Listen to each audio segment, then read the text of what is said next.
Oke, halo semuanya. Selamat malam dan selamat datang untuk teman-teman semua yang sudah bergabung pada webinar Celebrate X-Binar mengenai topik Secret Recipe for Your Career in Tech Company.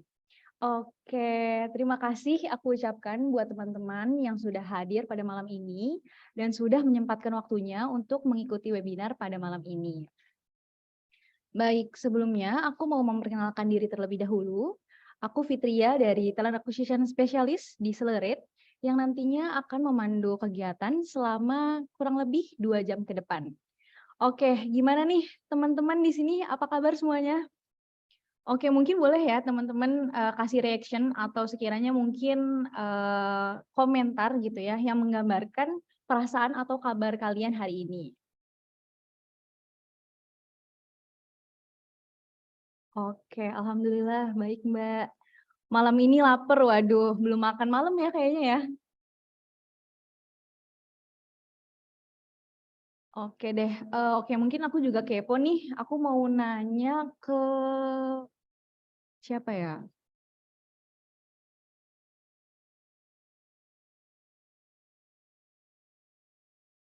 Ke Mas Hilman deh boleh? Halo selamat malam Mas Hilman.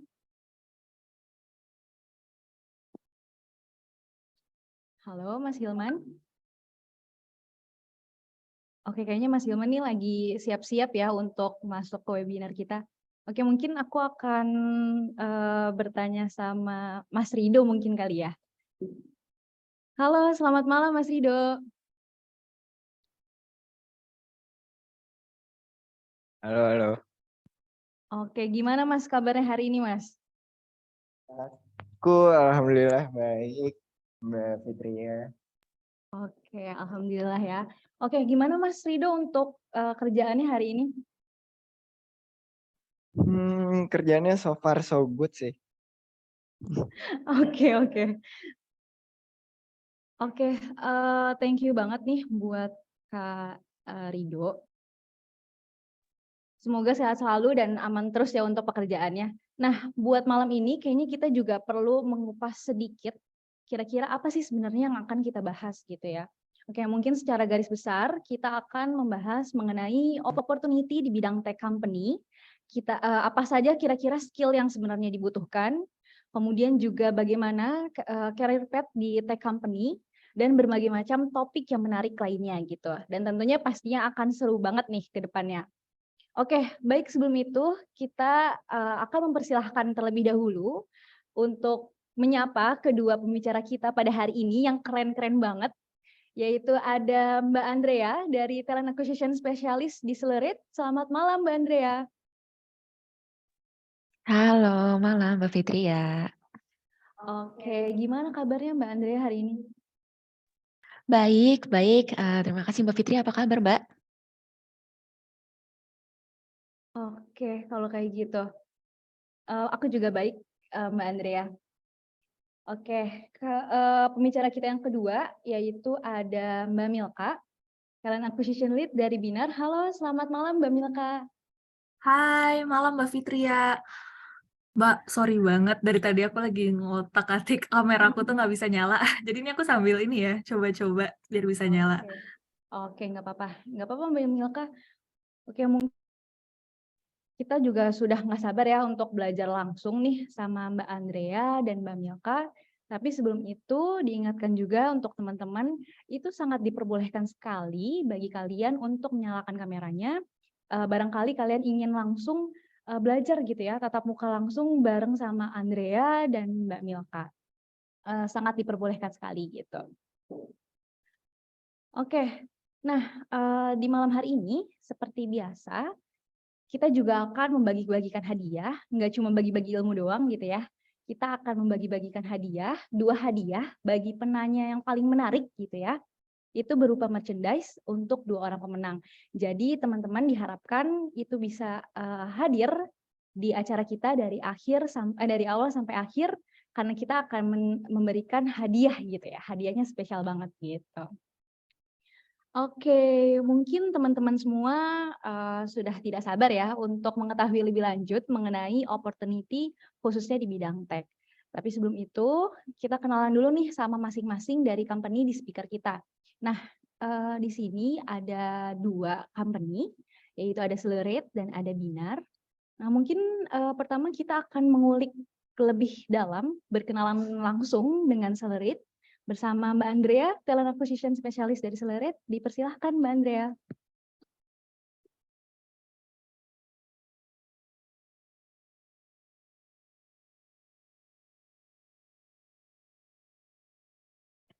Oke, terima kasih Mbak Fitri ya. Ya, perkenalkan kembali semuanya. Aku Andrea, Talent Acquisition Specialist dari Accelerates. Hari ini kita membahas topik mengenai secret recipe for your career in tech company. Oke, mungkin boleh langsung next slide ya.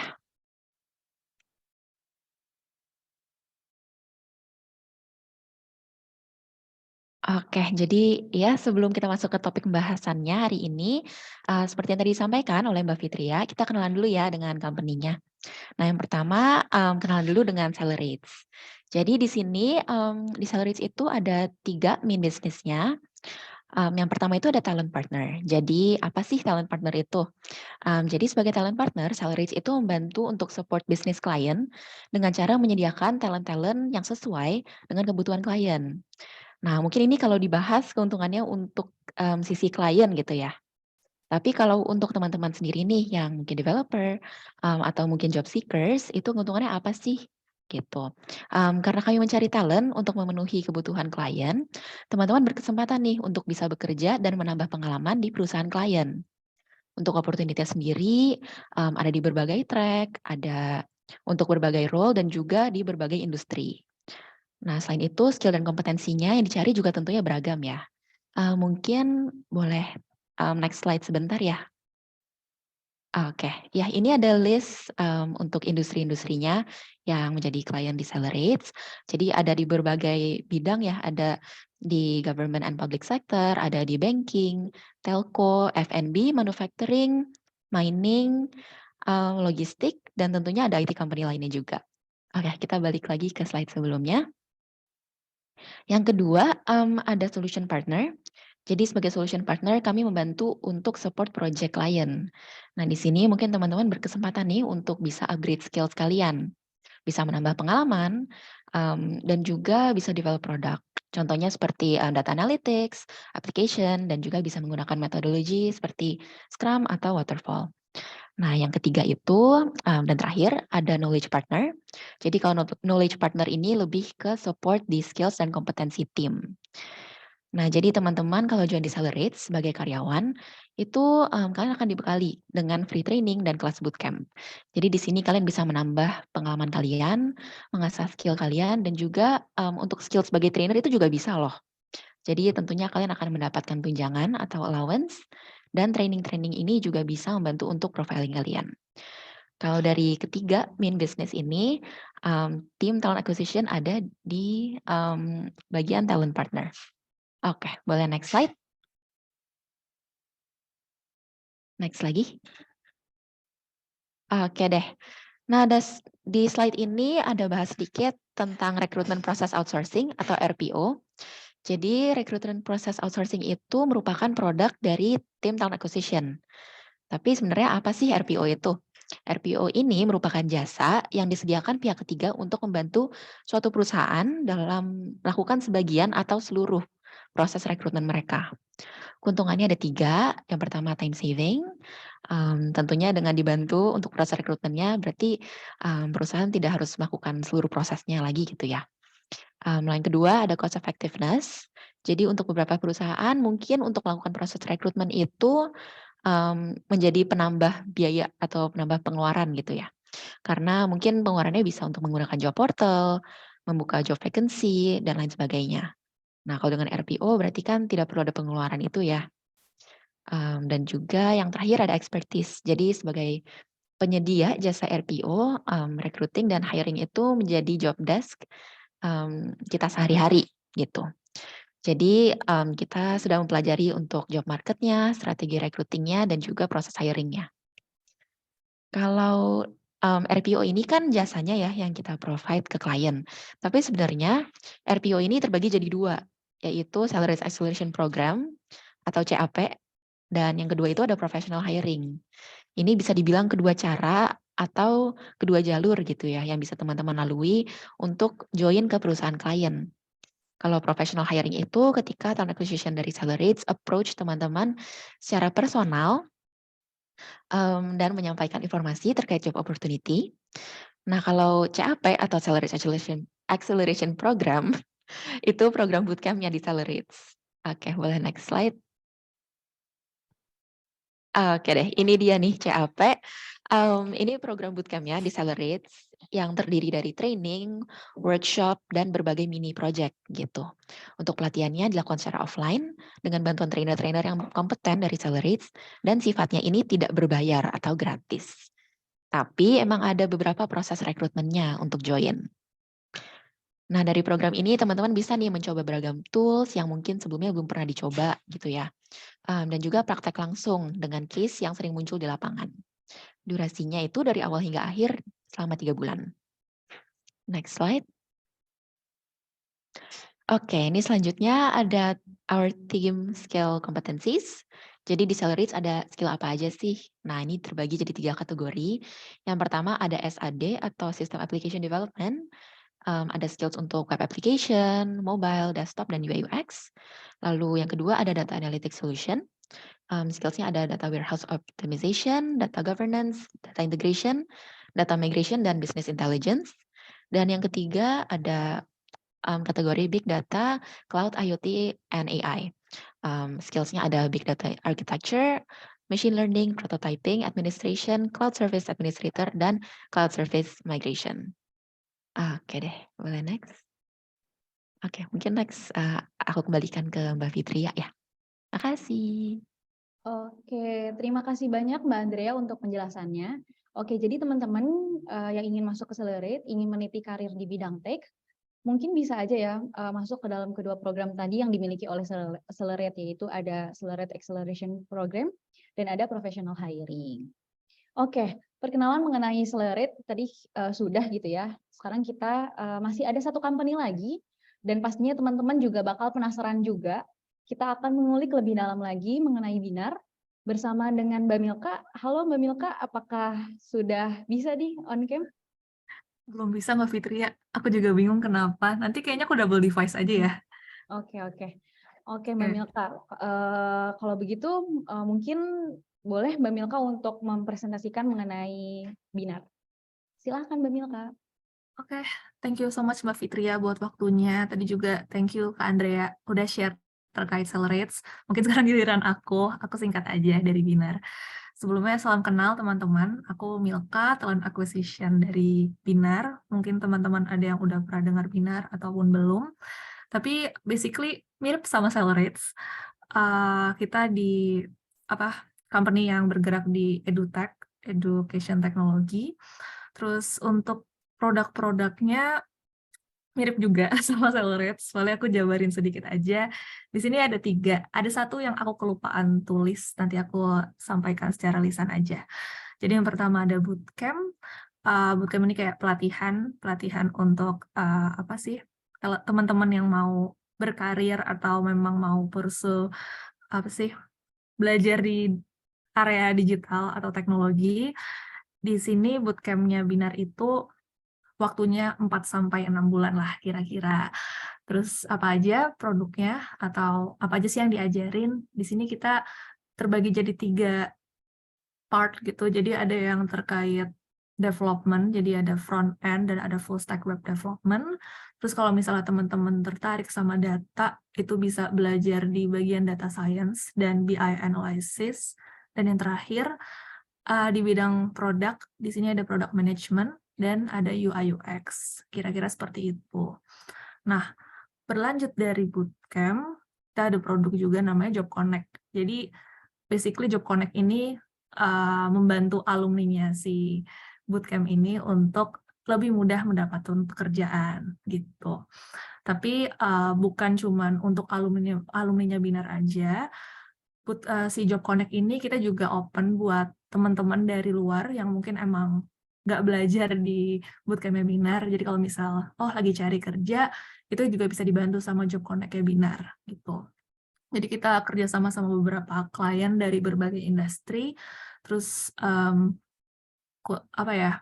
Job Connect Webinar ini sebenarnya juga kita khusus untuk mencari talent-talent digital. Jadi di posisi-posisi yang tech aja. Kalau untuk yang non-tech kita belum buka gitu. Dan ada yang ketiga nih namanya Digital Talent Accelerator, DTA. DTA ini lebih ke dari Binar kita kasih bantuan gitu ya, kasih service untuk company-company yang pengen upskilling employee-nya di bidang teknologi juga. Gitu sih. Paling terakhir yang mungkin aku tadi belum tulis di sini, ada namanya Binar Insight. Nah, Binar Insight ini mirip banget sama yang kita lagi lakukan sekarang, jadi kayak webinar gitu. Dan webinar ini, yang Binar Insight biasanya sesinya ada yang cuma 1 hari atau ada yang 2 hari dengan speaker yang bermacam-macam dan topiknya pun juga macam-macam tapi masih berkaitan dengan teknologi. Gitu sih kira-kira Mbak Fitria. Oke deh kalau kayak gitu. Terima kasih banyak Mbak Milka untuk penjelasannya. Nah, teman-teman yang ingin masuk ke bidang tech juga, itu boleh banget untuk ikutin nih program-programnya Binar. Ada banyak banget ya programnya Binar, ada mulai dari bootcamp, kemudian ada Job Connect, kemudian ada Digital Talent Acceleration, dan juga ada Binar Insight. Oke, nah kita sudah banyak mendengarkan tentang kedua company yang sama-sama di bidang tech gitu. Ya, menarik sekali untuk dibahas. Kira-kira kenapa sih kita harus bisa aware gitu ya untuk berkecimpung gitu ya di dunia tech industry gitu. Apa sih sebenarnya keunggulannya gitu ya?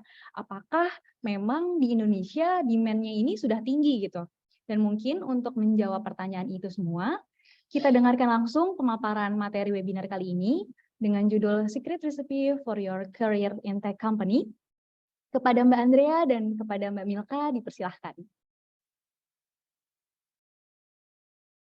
Oke, terima kasih Mbak Fitria. Oke, kita langsung masuk ke materinya ya. Nah, sekarang kita ke topik utamanya nih. Jadi, career opportunities in tech company, how is it looking? Sebenarnya peluang karir di perusahaan tech saat ini tuh lagi gimana sih? Mungkin boleh next slide.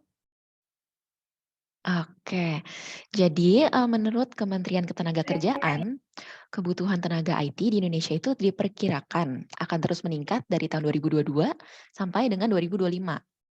Nah, sesuai dengan yang dipaparkan data Indonesia.id pada tahun 2022, kebutuhan tenaga kerja IT di Indonesia itu pada tahun 2022 diperkirakan mencapai 1.232.666 kebutuhan. Kebutuhan itu terus meningkat dari tahun ke tahun. Jadi di tahun 2023 itu diperkirakan mencapai 1.496.995. Di tahun 2024 mencapai 1.738.643. Dan akhirnya yang terakhir di tahun 2025 diperkirakan mencapai 1.979.418. Nah, jadi untuk lowongan kerja di bidang IT masih sangat banyak ya, setidaknya untuk beberapa tahun ke depan. Oke, boleh next slide. Oke, kalau tadi perkiraannya, sekarang kita lihat ya, kalau di tahun 2003, sekarang ini gimana sih? Menurut pernyataan dari Kompas di tahun 2021, beberapa role IT yang diprediksi akan terus meningkat, itu ada data analis, AI specialist, machine learning, teknisi robotik, pengembang software, aplikasi, transformasi digital, dan IoT atau Internet of Things. Kalau di tahun 2023, dari Voy.id menyatakan bahwa role yang paling dicari di tahun ini ada data scientist, business intelligence, dan AI. Nah, pernyataan ini juga didukung nih oleh CNBC yang menyatakan bahwa data scientist menjadi role yang paling hits atau paling seksi di tahun 2023. Boleh next? Oke, ini lebih spesifik lagi ya. Ini ada list top 10 roles-nya yang paling dicari di tahun 2023. Kalau di sebelah kiri ini ada survei dari CIO yang dilakukan di luar Indonesia. Jadi di tahun 2023 ini 10 roles yang paling dicari ada cloud engineer, database developer, DevOps, front end, help desk, network administrator, network security engineer, software developer, software engineer, dan system security manager. Nah, kalau di sebelah kanan ini ada dari Cermati, Jadi kalau di Indonesia top 10 roles-nya itu yang paling dicari ada Cloud Architect, ada DevOps, Programmer Analyst, Product Manager, AI Engineer, Data Scientist, Software Engineer, Data Engineer, Database Administrator, dan yang terakhir Information Security Analyst. Dari kedua sumber ini ternyata ada beberapa roles ya yang sama gitu. Contohnya ada roles di bidang Cloud, DevOps, Software Engineer, dan Network Engineer. Oke, kita next slide. Oke, kalau di slide sebelumnya gitu ya, aku share terkait peluang karir di bidang IT berdasarkan berita dan survei. Kalau sekarang mungkin aku share untuk kenyataannya ya, setidaknya yang ada di Accelerates. Ini sebaran job opportunity-nya di Accelerates per track dari klien-klien di berbagai perusahaan, bidang perusahaan gitu. Nah, untuk track BDCS atau Big Data Cloud Service, totalnya itu ada 51 opening opportunity untuk role Data Engineer, Data Scientist, dan DevOps. Untuk track SAD atau System Application Development, totalnya ada 149 opening opportunity untuk role .NET, Quality Assurance, Mobile Developer, Backend HTML5, Java, dan Full Stack Developer. Untuk di track DAS atau Data Analytics Solution, totalnya ada 55 opening opportunity-nya. Role-nya ada di Business Process Analyst, Business Intelligence, dan ETL, dan Database Administrator. Lalu ada kategori Others yang lebih variatif ya. Ini totalnya ada 30 opening opportunity-nya. Ada untuk role SAP, Project Manager, Application Security, Hybrid Developer, dan Developer Chatbot. Jadi kalau dari berita-berita yang dipaparkan sebelumnya, menyatakan roles yang trending dan hits di tahun 2023 itu lebih banyak sepertinya di track BDCS ya atau data. Tapi ternyata kalau di Accelerate lebih banyak kebutuhannya untuk track SAD nih teman-teman. Mungkin kalau dari Binar gimana Kamilka? Mungkin Kamilka mau sharing juga nih untuk opportunity di Binar. Boleh. Oke. Ini muka aku udah kelihatan belum ya, Andrea? Belum. Kalau di aku belum ya. Oh, belum dipin ya sama Mbak Fitri ya? Nggak apa-apa. Oke, kelihatan. Oke. Sip.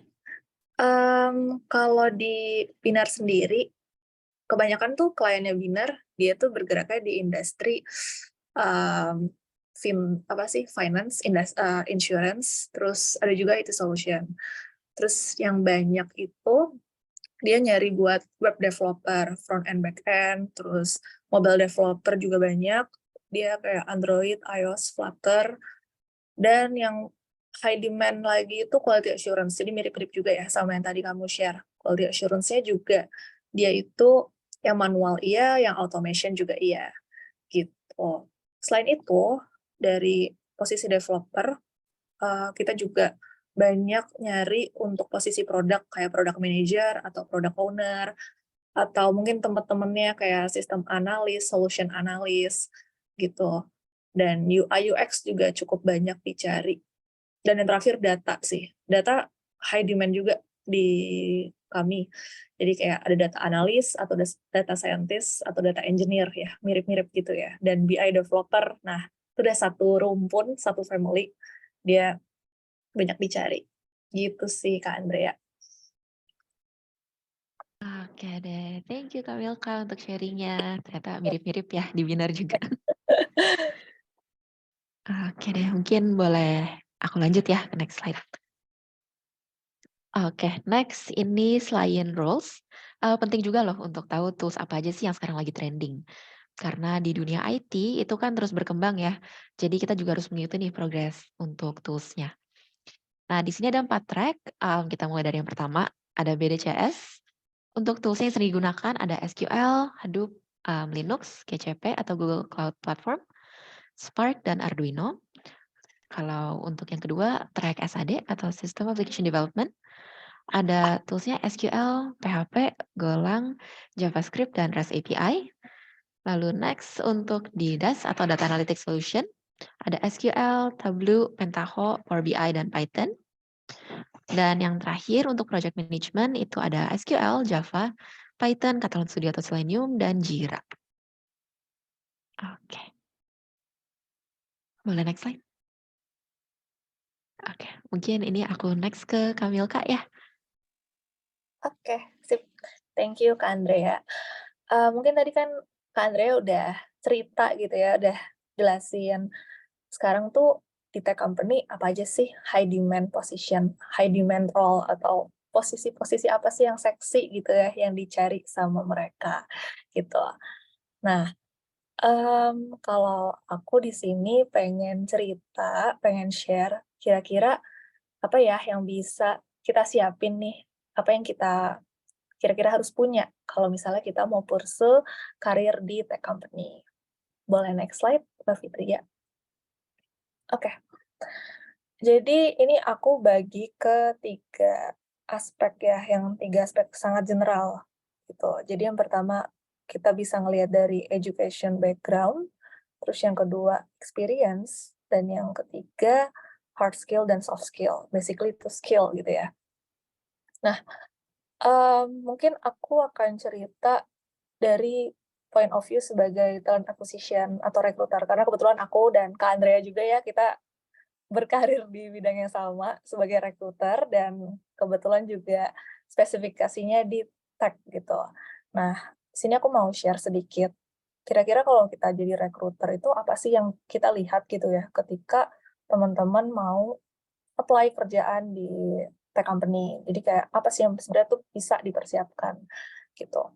Nah, yang pertama terkait educational background. Jadi di sini tuh education background itu mandatory, itu penting, tapi untuk beberapa case itu masih bisa negotiable. Maksudnya apa sih? Jadi kalau misalnya teman-teman ngelihat apa ya, misal di LinkedIn atau di Kaliber, di Jobstreet, pokoknya dari berbagai platform untuk mencari pekerjaan kan biasanya di requirements-nya itu ada tulisan minimal minimal 1.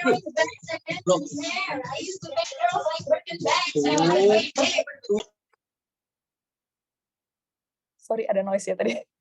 Oke, sorry banget Mas siapapun itu yang tadi ada noise. Aku lanjut. Jadi balik lagi tadi ke educational background. Jadi kan misalnya kita mau apply kerjaan biasanya ada tulisan minimal pendidikan S1 atau minimal pendidikan D3. Minimal pendidikan apalah gitu kan banyak. Nah, memang ada beberapa company yang saklek banget harus S1 gitu atau harus D3.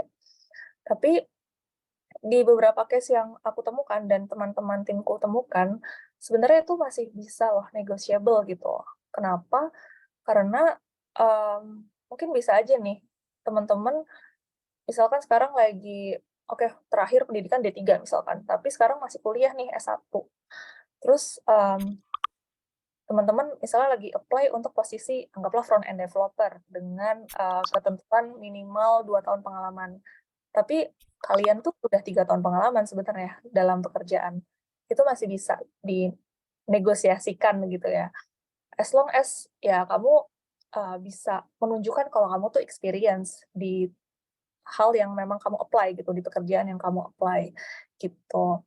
Jadi intinya the point is yang pengen aku sampaikan, pendidikan penting, tapi bukan berarti kita jadi harus minder juga dengan misalkan, aduh aku kayaknya belum ini ya, aku belum S1 nih, aku jadi nggak mau ini deh nyoba-nyoba apply, atau aku kayaknya masih kurang qualified segala macam.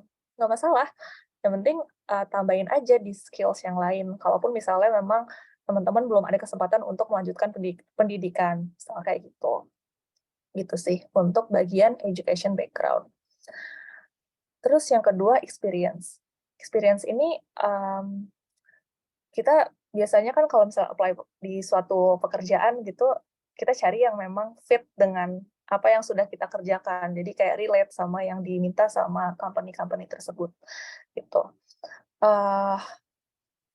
Ini cukup mandatory karena ya memang company yang misalnya lagi buka jobs opening gitu, ya memang mereka carinya itu, gitu. Jadi sebisa mungkin untuk di bagian experience ini disesuaikan banget. Misalkan aku nih mau apply sebagai front end developer dengan language misalnya React.js gitu, JavaScript React gitu misalnya makanya. Nah, ternyata yang dicari butuhnya 2 tahun, sementara aku masih 1 tahun. Ya kayaknya itu lebih ke kayak kita tahu diri deh. Soalnya bisa aja memang kenapa mereka cari 2 tahun karena project yang akan dikerjakan lebih kompleks gitu. Jadi nggak cuman perintilan-perintilan kecil, nggak cuman bantu-bantu, tapi udah mulai strategikal atau kita tuh juga harus bisa bantuin orang lain. Jadi udah diarahin untuk bisa apa ya, manage tim gitu-gitu sih. Jadi kalau terkait experience ini sebisa mungkin memang kita berusaha untuk apply yang relate. Karena kita sebagai misalnya aku atau Kak Andrea gitu, kita sebagai recruiter juga akan mencari yang paling fit ya dengan apa yang dicari sama si user-nya si company tersebut atau pokoknya tim yang lagi nyari ya kita sesuaikan gitu. Terus yang terakhir, bagian hard skill dan soft skill. Ini dua-duanya penting. Jadi kenapa ya dia tuh dua-duanya penting? Karena ya balik lagi hard skill ini kan juga berkaitan dengan experience juga gitu ya. Jadi pengetahuan yang dimiliki, terus apa misalnya kayak bukan cuma pengetahuan tapi pengalaman menggunakan tools-tools yang memang diharapkan untuk dipunya itu sangat penting karena itu kan nanti berkaitan dengan apa yang akan dikerjakan, project apa yang bakal dikerjain, terus apa yang dibutuhkan gitulah ya. Dan soft skill ini juga penting karena kita kerja di sebuah company itu bukan cuma sendirian, tapi kita akan kerja sama tim, kita akan kerja sama atasan, kita akan kerja sama cross division juga. Jadi bukan cuman misalkan aku product manager, aku cuman kerja sama tim produk, kan enggak ya. Kita kan juga pasti akan beririsan dengan tim developer atau mungkin tim quality assurance segala macam. Itu kan pasti kita harus bisa kerja sama. Makanya keduanya ini penting gitu. Dan yang terakhir aku tambahin di sini kalau bisa bukan kalau bisa lagi, sebenarnya ini poin plus ya. Fit with company's culture is really helpful. Jadi, kadang misalkan, apa ya, kita tuh ngerasa, misalnya aku memposisikan diri sebagai aku apply pekerjaan. Aku ngerasa skill-ku udah pas nih sama yang dicari. Soft skill-ku juga nggak jelek-jelek banget lah, aku ngerasanya gitu. Tapi ternyata aku nggak diterima, kenapa ya? Gitu kan, kadang mikir, kok bisa ya nggak diterima? Nah, mmm ternyata nggak diterimanya karena nggak cocok sama culture-nya si company tersebut. Case-case kayak gini sering banget aku dan teman-teman satu timku di Binar temuin. Jadi kita ngelihat nih kayaknya oke banget nih kandidatnya, udah pede banget nih, aku udah pede banget si orang ini bakal tembus, bakal bisa kerja di klien yang aku arahin gitu. Ternyata di interview terakhir sama user-nya nggak diterima. Ya ternyata sesimpel, nggak fit sama culture-nya nih, Mbak, nggak fit sama culture-nya nih, oh kayak gitu. Makanya, gimana sih caranya kita bisa tahu culture si company tersebut?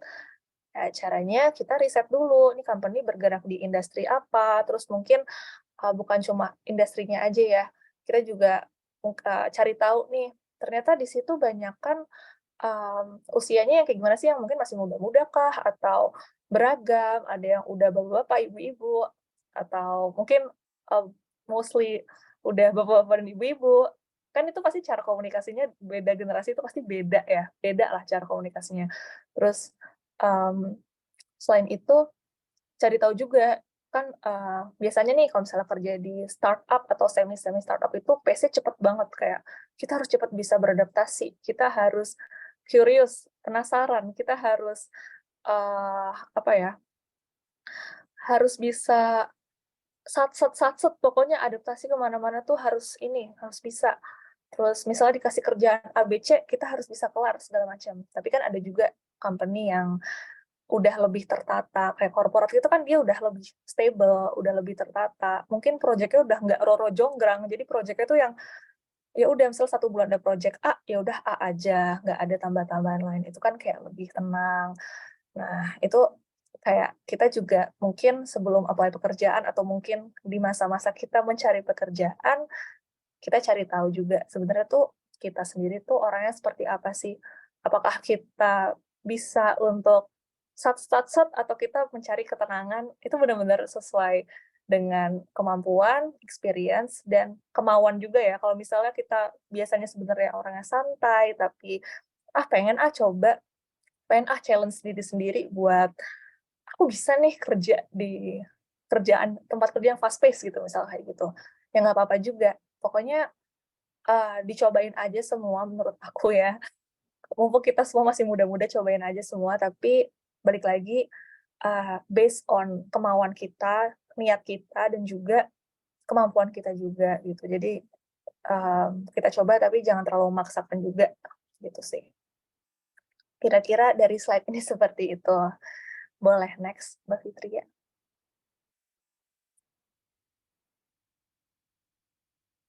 Oke.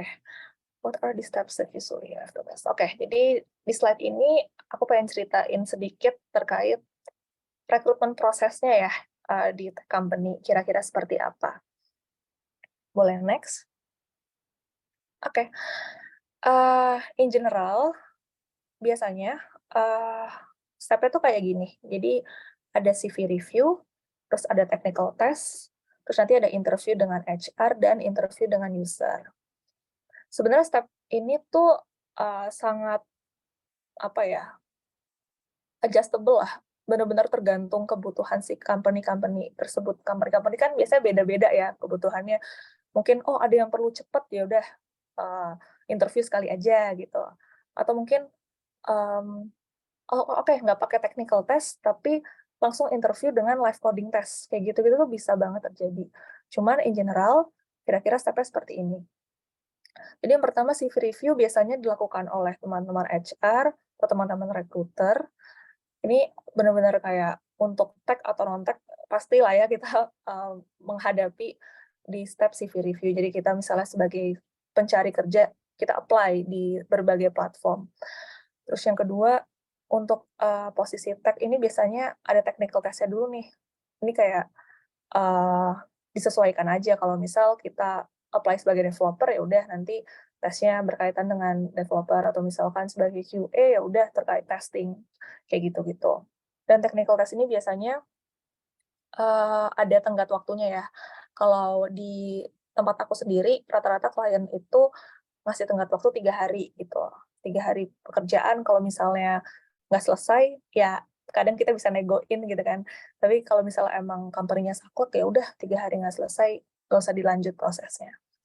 Terus ada interview, biasanya dengan HR dan dengan user.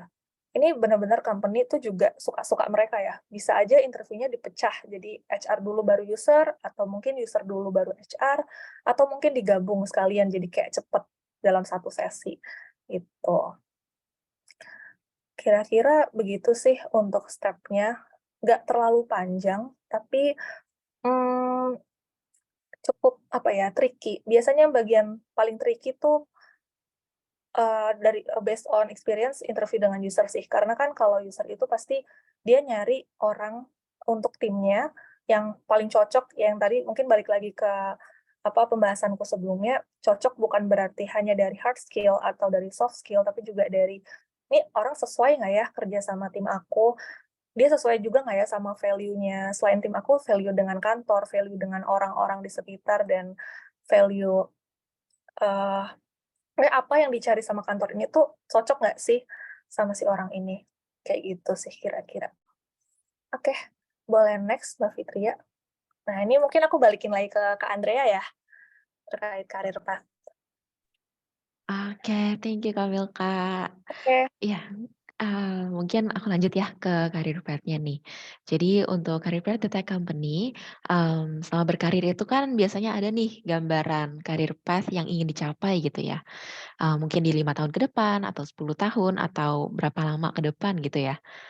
Nah, saat menentukan karir path, itu ada beberapa hal nih yang perlu dilihat dan perlu dipertimbangkan juga. Nah, di sini aku ada 4 pembahasan kecil gitu ya. Yang pertama ada kuadran Gartner. Jadi apa sih itu kuadran Gartner? Kuadran Gartner ini adalah survei publik yang menunjukkan tren pasar, khususnya di bidang IT. Jadi dengan ini kita bisa tahu nih kondisi dan perkembangan pasar IT yang berlangsung saat ini tuh bagaimana. Habis itu Ini juga bisa nih jadi bahan pertimbangan kalian. Kira-kira tools apa sih yang memang sudah dipakai secara luas atau worldwide, baik secara individu maupun dalam perusahaan. Yang kedua, ada job portal. Jadi, dengan melihat lowongan-lowongan yang ada di job portal, kalian bisa menganalisa dan merangkum juga, kira-kira perusahaan itu lagi butuh role seperti apa, tool seperti apa, skills-nya juga yang bagaimana gitu. Jadi misalkan, oh masih banyak nih kebutuhan atau role, data engineer. Berarti kalau kalian mau arahin career path kalian ke arah sana nantinya, masih besar nih peluang karirnya. Lalu, next bisa lihat juga dari grading level, dan ini bisa lihat dari, kalau di perusahaan gitu ya, misalkan dari performance review, kalian kurang nih misalkan di let's say di back end gitu, tapi ternyata lebih oke kalau misalkan di front end. Nah ini bisa jadi tolak ukur kalian juga, kira-kira kalian cocoknya itu, di role seperti apa untuk karir path ke depannya. Yang terakhir, ini khususnya untuk yang sudah memiliki pengalaman kerja ya, karena berkaitan dengan passion. Kira-kira selama berkarir, kalian sukanya tuh job description seperti apa? Pekerjaan yang seperti apa? Karena penting juga loh, untuk mempertimbangkan kepuasan kerja kalian, dan passion kalian, ketika menentukan career path ya. Ini bisa jadi patokan juga untuk kalian kira-kira dengan career path yang kalian tentukan, kalian bisa enjoy nggak nih untuk pekerjaannya dalam jangka waktu yang panjang, gitu. Boleh next slide?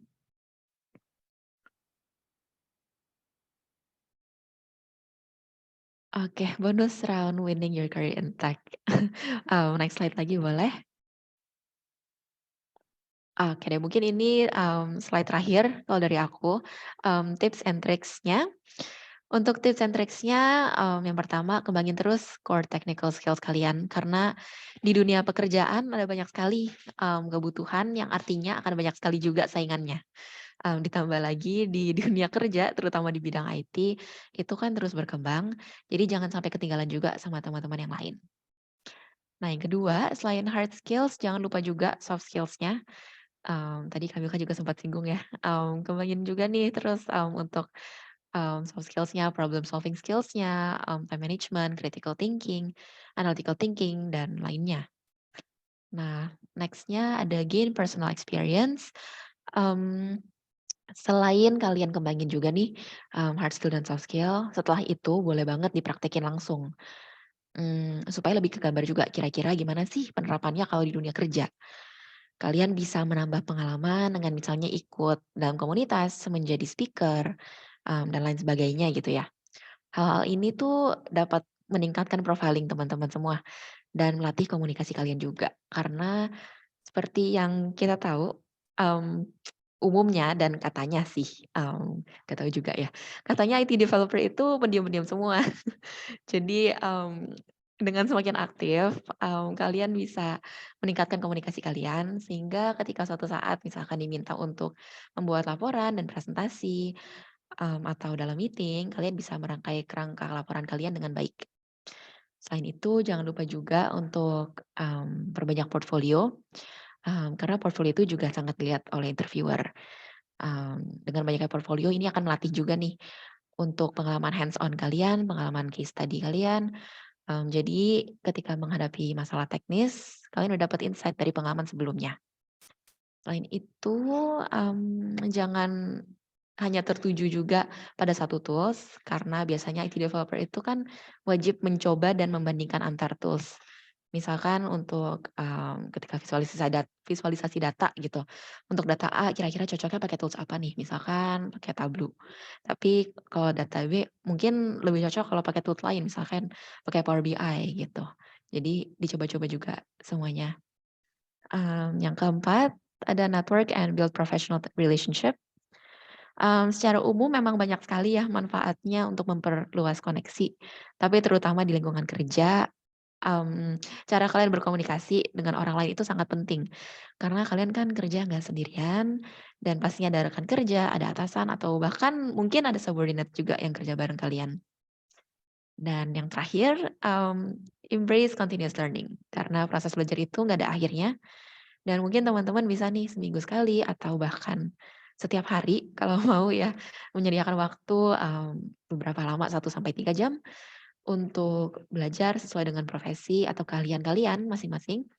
Bahkan kalau teman-teman ingin lebih dapat pembuktian gitu ya, bisa juga ambil sertifikasi yang sifatnya Certified from Principal seperti GCP, AWS, Tableau, dan lain sebagainya.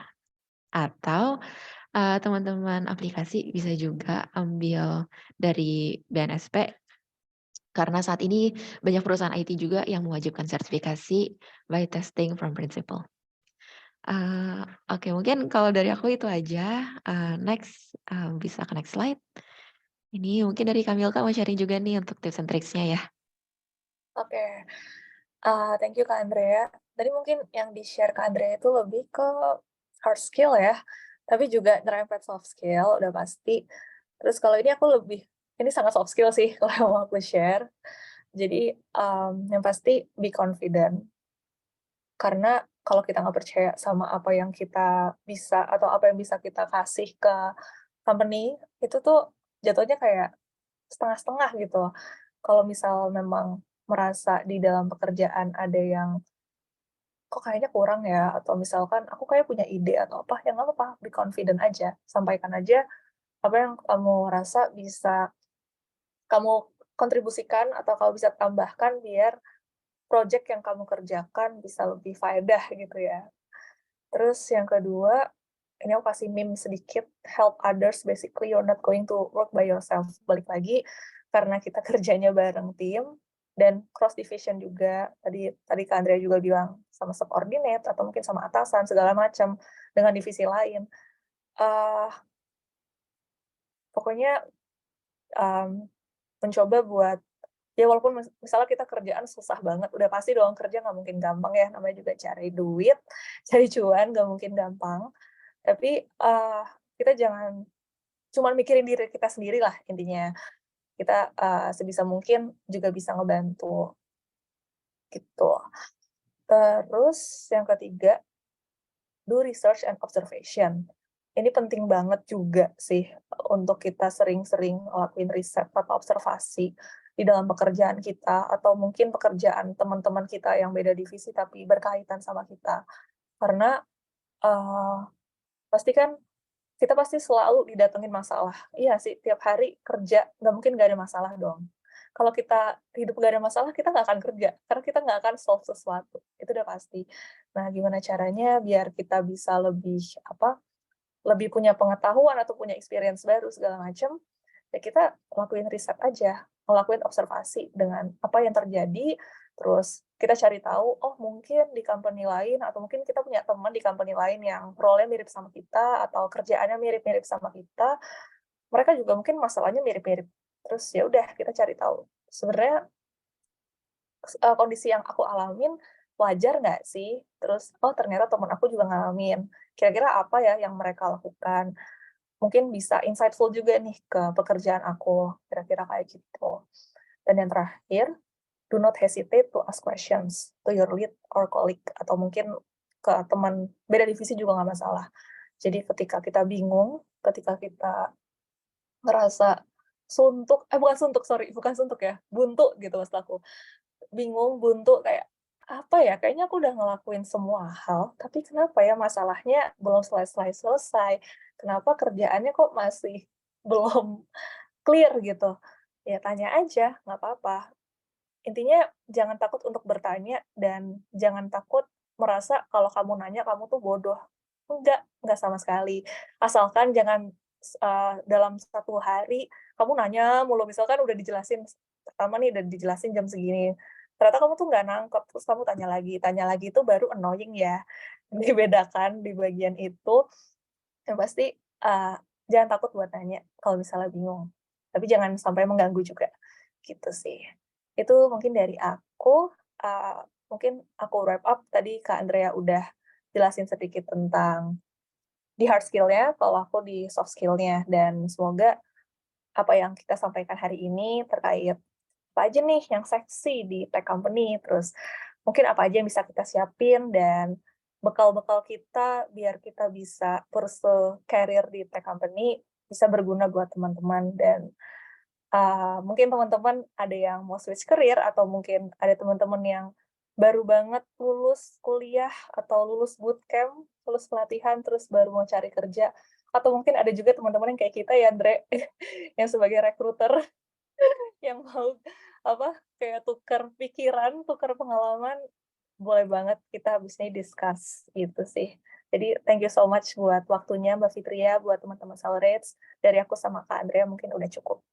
Thank you guys. Oke, terima kasih banyak buat Mbak Andrea dan Mbak Milka.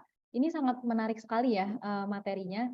Kita jadi paham bahwasanya career opportunity di bidang tech itu sangat banyak dan sangat dibutuhkan untuk tahun-tahun selanjutnya. Nah, kemudian hal-hal seperti latar belakang edukasi, kemudian juga pengalaman, dan juga skill, baik itu hard skill maupun soft skill, itu penting sekali untuk dipersiapkan dalam meniti karir khususnya di bidang IT. Oke, selanjutnya mungkin ini juga jadi part yang paling ditunggu-tunggu gitu ya. Kita akan masuk ke sesi Q&A. Boleh banget teman-teman yang mau nanya atau berdiskusi langsung dengan dua pembicara kita. Aku ingatkan juga kalau misalnya ada 2 hadiah menarik untuk 2 orang pemenang yang memiliki pertanyaan menarik. Ayo, boleh bertanya di sesi ini. Dan di sini juga aku sudah banyak banget ya yang nanya ya. Oke, mungkin kita satu-satu dulu nih dari Kak Dinda. Izin bertanya tentang salah satu talenta IT yang paling dibutuhkan di dunia kerja, salah satunya data scientist. Nah, kira-kira kalau ingin upskill ini butuh berapa lama untuk trainingnya? Apakah butuh kecerdasan logika? Terima kasih sebelumnya. Oke, boleh dijawab mungkin dari Kak Andrea atau Kak Milka dulu, silahkan.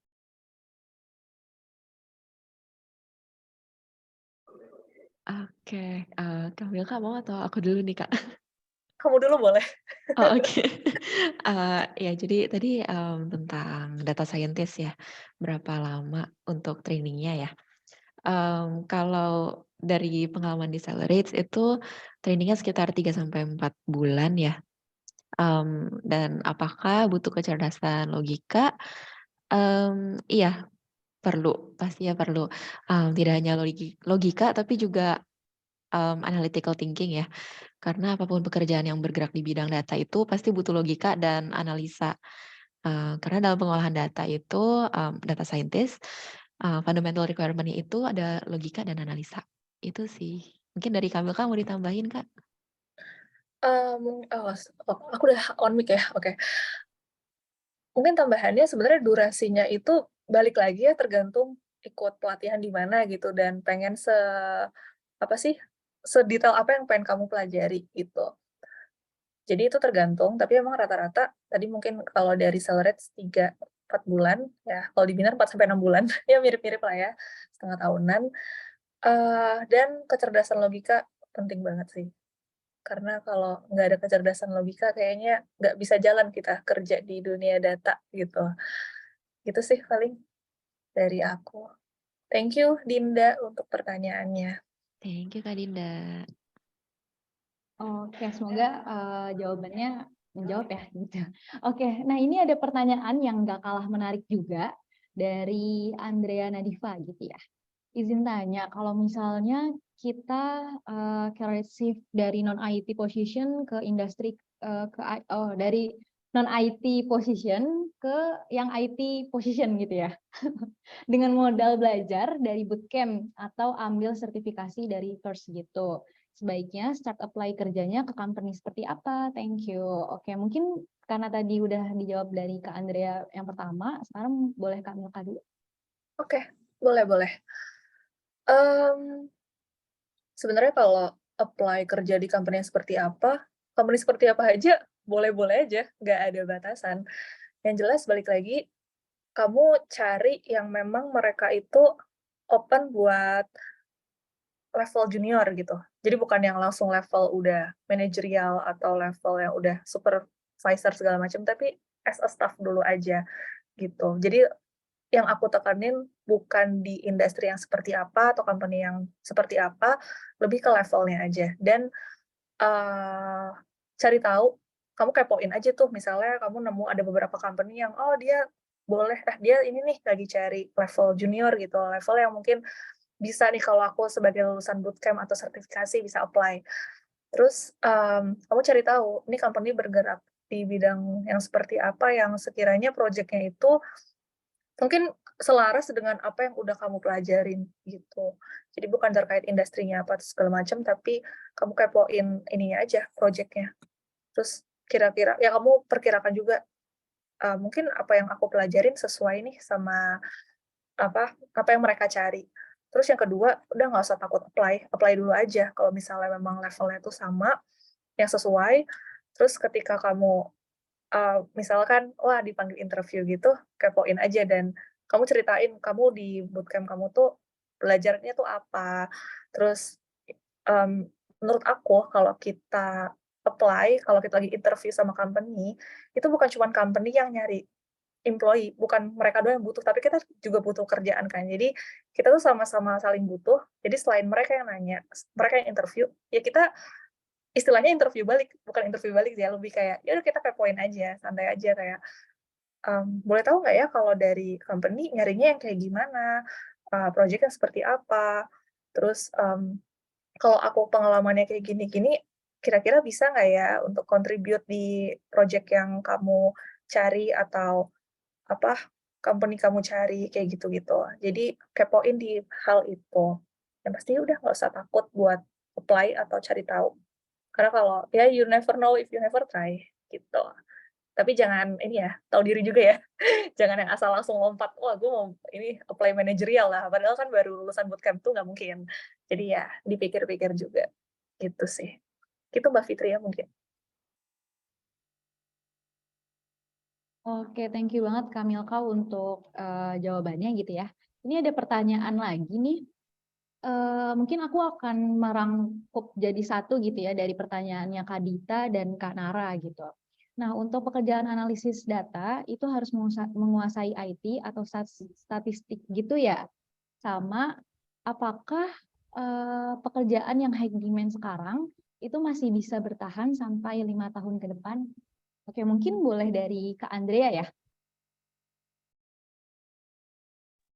Oke, iya, aku coba jawab ya. Menguasai IT atau enggak, menurut aku, iya, karena, tadi untuk analisis data ya?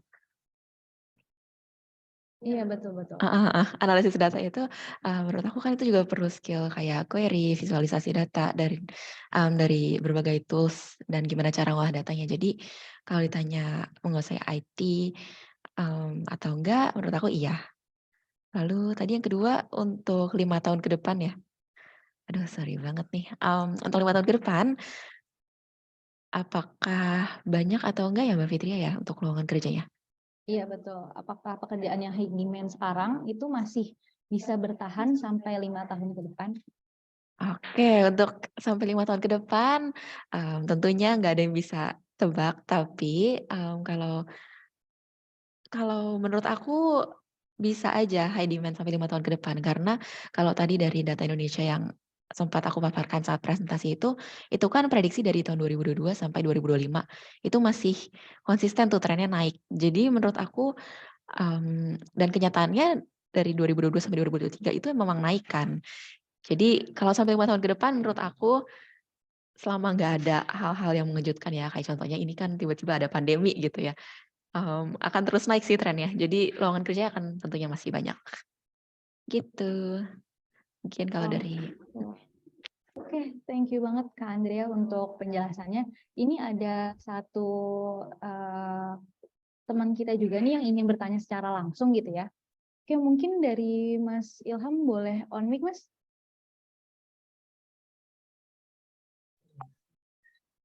Baik, Mbak. Apakah suara saya terdengar, Mbak? Sudah terdengar, Mas. Nah, baik. Terima kasih atas kesempatannya, Mbak. Perkenalkan, saya Ilham dari Garut ya, Mbak. Nah, terkait itu tantangan berkarir di industri teknologi. Nah, yang saya angkat ialah bagian kesenjangan keterampilan ya, Mbak. Di mana kan terkadang ada kesenjangan antara keterampilan yang dimiliki oleh lulusan baru dan kebutuhan industri itu kadang berbeda ya, Mbak. kebanyakan kan lulusan baru memang masih minim pengalaman dari segi soft skill maupun hard skill. Nah, tentunya untuk menambah pengalaman itu seperti apa sih, Mbak? Selain tips and trick yang 5 tadi, Mbak, supaya kita lah dilirik oleh company teknologi terutama. Seperti itu sih, Mbak. Sekian. Oke. Terima kasih Mas Ilham. Ini kayaknya pertanyaannya menjurus ke pengalaman juga ya Mas ya. Jadi pengen tahu lebih lanjut gitu ya tentang dunia industri ini. Oke, mungkin Kak Milka boleh dibantu jawab ya Kak? Oke. Halo Mas Ilham ya tadi ya? Ya, hai Mas Ilham, salam kenal. Aku Milka. Tadi tuh selain 5 itu yang 5 di-share ke Andrea kan, yang develop core technical skill segala macam. Tapi tadi kamu nyatet kan Mas Ilham?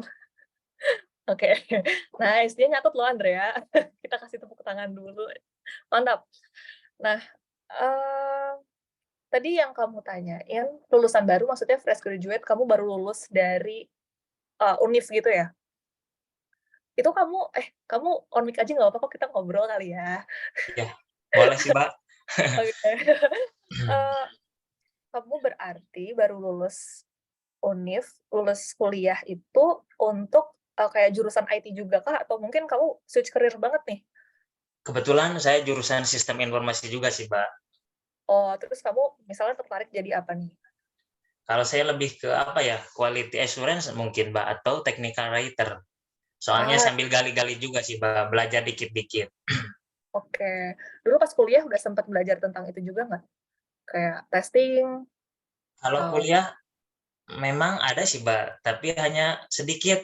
Nah, untuk lebih detailnya itu pas ikut program digitalan sama Binar, bagian memang quality assurance banyak juga sih, Mbak, ilmunya. Gitu. oh, Yang di aduh kuliah kok sebenarnya itu sedikit, Mbak. oh, ya ya. Kebanyakan di berbagai pelatihan, iya, atau ya seperti bootcamp lah. Berarti kamu tuh abis lulus atau mungkin pas lagi kuliah akhir-akhir sampai sekarang, itu ya udah aktif cari-cari pelatihan gitu ya di mana-mana? Udah sih, Mbak. Oke. Yang kamu tanyain adalah sebenarnya gimana sih caranya buat mengecilkan skill gap tadi kan? Ada kesenjangan antara apa yang Iya, kamu punya betul sih. sama yang diminta sama misalnya company-company di luar sana. Eee, Pelatihan itu penting, aku salut karena kamu udah banyak belajar dan sejujurnya aku sempet mungkin share dikit pernah ikut suatu job fair gitu ya, terus ngobrol sama teman-teman yang mereka masih kuliah nih posisinya, sama kayak aku jurusan-jurusan IT gitu. Terus dia cerita kayak, "Mbak, kenapa ya kuliah tuh, eee, yang diajarin tuh sangat general gitu, padahal kita kerja misalkan aku jadi front end, ya kenapa sih nggak diajarin language-nya atau apanya gitu kan, atau kayak yang Iya. semirip-mirip sama project yang akan dikerjakan ketika kerja." Terus aku di situ bingung, kan saya bukan, apa sih, saya bukan dosen, saya bukan orang pendidikan, nggak ada hubungannya, cuman dari dia cerita, aku jadi nangkep apakah memang pendidikan di Indo itu kebanyakan kayak gitu ya, kurang spesifik gitu. Dan aku pas itu nggak cuma denger dari satu orang dari satu kampus, tapi beberapa kampus ternyata mereka tuh, "Iya, bener bener bener," gitu. Jadi setelah tadi Mas Ilham cerita, oh valid nih kayaknya, memang seperti itu. Selain ikut pelatihan, bootcamp, dan segala macam, menurut aku coba deh, misalkan kamu masih ngerasa, "Aduh skill gap-nya masih gede banget nih sama company-company di luar sana." Mungkin sebelum apply sebagai staff gitu ya, coba aja apply sebagai intern gitu, ya kan, ikut internship, entah terserah mau di company apa aja, mau company besar, company kecil, menurut aku nggak ada bedanya kok. Mungkin company besar kamu bakal dapat exposure yang lebih besar gitu ya, kamu kayak mungkin misalnya kamu internship di sebuah company kayak, ya anggaplah company besar gitu, aku nggak usah sebut nama, nanti pasti ketika kamu cari kerja lagi untuk posisi yang udah full time gitu, kamu bakal lebih gampang dapat pekerjaan itu. Tapi menurutku mau kita internship di mana pun, asalkan kita tekun, kita ngambil ilmunya, kita mau belajar dari orang-orang dalam tim, dari pekerjaan itu ya, pasti ini kok akan berfaedah gitu loh untuk, next career path kamu. Tadi career path yang udah diceritain ke Andrea, kamu juga inget kan? Oke. Terus selain internship menurutku, menurut pengalaman teman-temanku juga di tim, developer atau mungkin tadi kamu mau jadi QA atau mungkin teman-teman yang mau berkarir di bidang produk, pokoknya di tech position itu sangat penting untuk melengkapi atau mempunyai portofolio yang banyak gitu. Maksudnya portofolio tuh nggak harus yang panjang banget, yang kayak jelasin A, B, C, nggak perlu. Tapi jelasin aja project apa sih yang udah kamu kerjain, kayak gitu. Gimana cara kita cari project, gimana cara kita nambah-nambahin portofolio. Ya cari-cari aja, kayak kita networking, tadi kan dijelasin sama Kak Andrea juga ya, kita berani buat cari-cari opportunity itu. Mungkin misalkan saat ini belum bisa nih kayaknya aku untuk apply ke company yang aku pengen. Ya udah, kamu tanya-tanya ke teman kamu atau kakak kelas kamu pas kuliah, pasti kan mereka punya ini dong, kayak misal proyekan A, B, C, misalkan mereka nggak cuman kerja full time, tapi freelance, ikut-ikut kayak gitu aja. Nanti dengan project-project yang kamu kerjain, misalkan kamu kerjain, yes, aku 3 bulan, aku bisa berhasil ngerjain satu project, masukin portofolio. Terus, aku udah berhasil, aku mau project yang lain lagi, masukin lagi portofolio, kayak gitu-gitu. Jadi, itu pasti akan nambah nilai kamu banget deh. Pasti kamu akan dilihat banget deh, dilirik banget deh sama company-company, gitu. Karena menurutku, menurut teman-teman yang mungkin satu role sama aku, itu, orang, developer, atau pokoknya teman-teman yang di tech company, tech role gitu, kalau dia portofolionya bagus, dia ngerjain project dan memang bukan cuma sekedar ngerjain, tapi kamu tuh ngerti banget apa yang kamu kerjain, pasti, mmm, company tuh seneng gitu sama kamu, gitu. Dan pasti dia akan percaya sama apa yang akan kamu bisa contribute ke company tersebut. Gitu sih, paling dari aku gitu, Kak Ilham. Mungkin dari Kak Andrea, ada yang mau ditambahin? Kalau dari aku udah lengkap banget sih dari Kamilka. Makasih banget lah Kamilka. Makasih juga Mas Ilham untuk pertanyaannya. Thank you ya, Kak Ilham. Siap, Dan Mbak. Terima kasih banyak, Mbak, atas insight-nya, Mbak. dan good luck ya, Kak Ilham. Jangan takut buat mencari opportunity.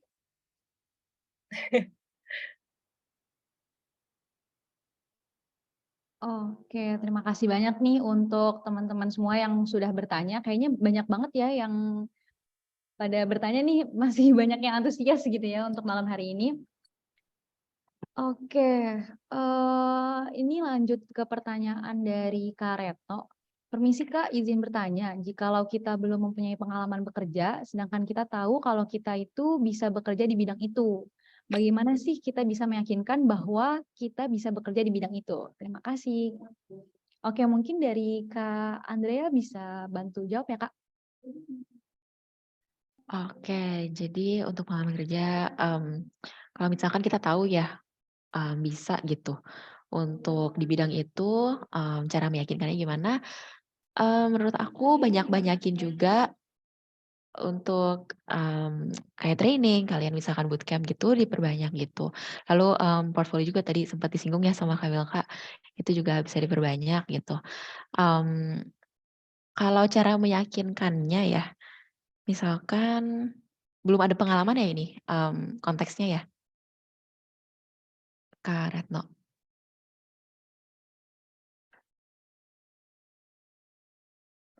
Oke, kita anggap belum ada pengalaman gitu ya, tapi mau di bidang tersebut. Menurut aku, bisa dari perbanyak project-project yang pernah dilakukan gitu ya, atau iya, belum ada pernah. Oke, belum ada pengalaman itu bisa dari kayak, bootcamp atau training atau sertifikasi gitu yang diambil, atau kalau misalkan kalian punya LinkedIn gitu ya, atau pakai CV juga, itu bisa banget ditaruh semua pengalaman yang kalian punya. Jadi kalau misalkan recruiter ngelihat gitu ya profil kalian, itu benar-benar jelas semuanya yang kalian ada itu apa sih gitu. Misalkan, belum ada pengalaman kerja tapi udah ada nih, di project A, project B, atau training A, training B, itu bisa ditaruh. Itu mungkin bisa sih untuk, meyakinkan atau setidaknya rekruter ngeliat tuh nggak kosong-kosong banget gitu. Karena kalau misalkan kosong banget, nggak ada pengalaman, nggak ada training, nggak ada semuanya, pasti kita juga, akan bingung karena Kamil kan tahu sendiri pasti kalau rekruter itu banyak banget ngeliat CV-nya ya, banyak banget lihat profilnya. Jadi kalau misalnya belum ada pengalaman sama sekali dan belum ada training atau apa-apa, itu kemungkinan untuk di reach out-nya mungkin agak kecil ya, agak sulit gitu, karena saingannya juga banyak. Gitu sih Kak Retno. Semoga menjawab ya. Terima kasih. Oke, terima kasih banyak Kak Andrea untuk jawabannya. Ini sebenarnya masih banyak juga ya pertanyaan yang belum terjawab gitu ya, tapi karena waktunya sudah mepet, mungkin untuk pertanyaan-pertanyaan yang nanti kita bisa sharing juga nih di webinar-webinar selanjutnya gitu. Oke, untuk 2 orang penanya paling menarik, nanti tim dari Celebrate akan menghubungi langsung ya. Dan tidak terasa kita sudah berada di penghujung acara. Tapi sebelum itu aku mau ngajak teman-teman semua nih untuk on cam kita bareng-bareng mengabadikan foto pada sesi webinar kita pada malam hari ini. Oke, mungkin aku tunggu dulu ya teman-teman semua untuk pada on cam.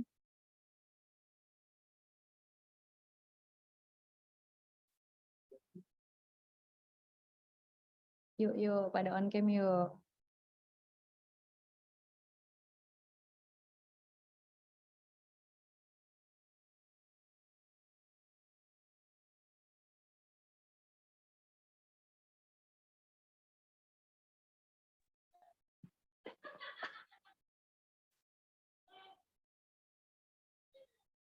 Oke, mungkin segini dulu kali ya.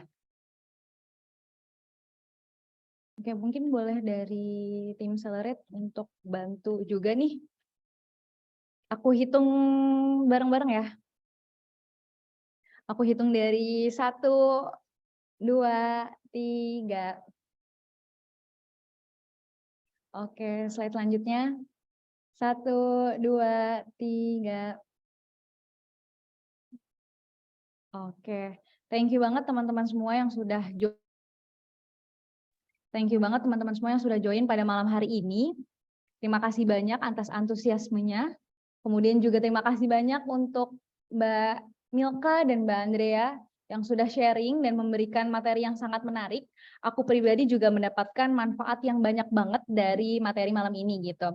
Dan diingatkan juga kepada teman-teman semua yang hadir pada malam hari ini untuk mengisi link absensi ya. Gitu. Oke, terima kasih banyak semuanya. Aku Fitri Nur Kamalia, izin menutup webinar malam ini. Sampai jumpa di webinar selanjutnya. Selamat malam.